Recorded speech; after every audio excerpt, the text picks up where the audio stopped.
The Water and Sanitation Minister, Senzo Mchunu, today visited Phoenix and Verulam in the north of Durban to assess the current state of water supply. This is Mchunu's second visit to the area this month. Earlier, he met with residents in the affected areas and committed to ensuring that the water issues would be resolved by yesterday. So, for more, SA Water Chamber CEO Benoit joins us via Teams to discuss a little bit further. Benoit, good afternoon. Thanks for your time with the SABC at this hour.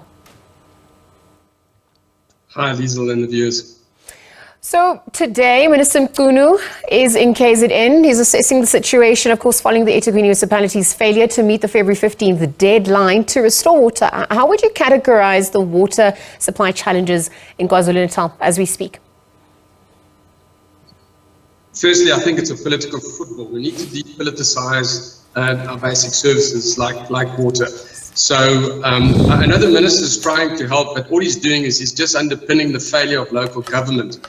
And that doesn't inculcate, much faith. We used to have officials who used to be the people who would, based on the technical teams around them, actually keep society up to date. So we have a problem here that's taken 3 decades to get to where it is. And I must say, last week, I really felt for the residents, because when the minister said from national government that local government sorted out in a week, I unfortunately had to be quite cynical about it. The problem is far deeper than what the politicians actually understand. It's very unfortunate because it gives people false hope. And so speaking of which, we have to look at the interim measures in place. eThekwini is saying it needs a week to resolve the issues. What measures should they be implementing in the interim as they try to find a more permanent solution?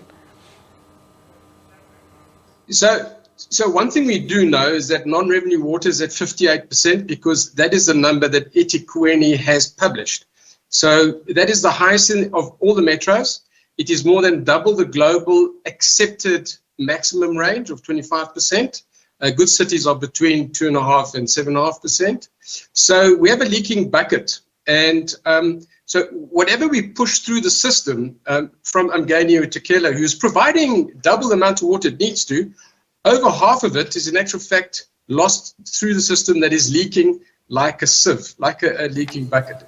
Now, what happens is when you fix a portion, and you normally try and fix the bigger lines, and this is a 5 to 10 year program, it's not a 1 week or 2 week program, hence my cynical comments, is when you start fixing up the big lines to try and address the big leaks, what happens is you're pushing the pressure now further downstream, and the old decrepit systems start failing. So as you start fixing, it fails more. This is something you've got to go through, and it's going to take years to actually sort it out. So we can't say it'll be sorted out in a week or 2 weeks, etc. 58% of the water is lost that Mchunu to provide the municipality. It's a very serious problem, and it doesn't happen overnight. It took 30, 40 years to actually get there. There are other issues too. There's a skill shortage because the skills have not been replaced. They've also not maintained assets in accordance with normal guidelines, where you should put in between 2 and 7% of the asset value into rejuvenation, etc. So you have an old broken system that is not going to get fixed very rapidly. And this unfortunately gives rise to things like water tankers and all this. But the water tankers it's a couple of percent that they're actually transporting. It's not a big thing. So it does provide emergency relief for short periods of time.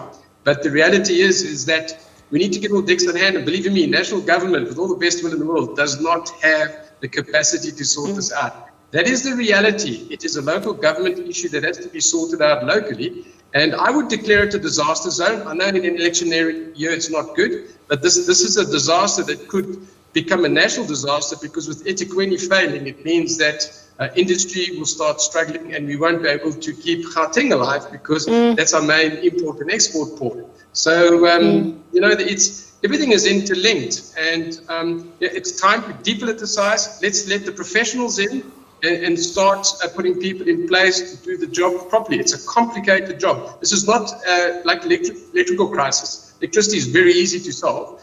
Water is not. It's very complex, and there's no alternative. You have to have water.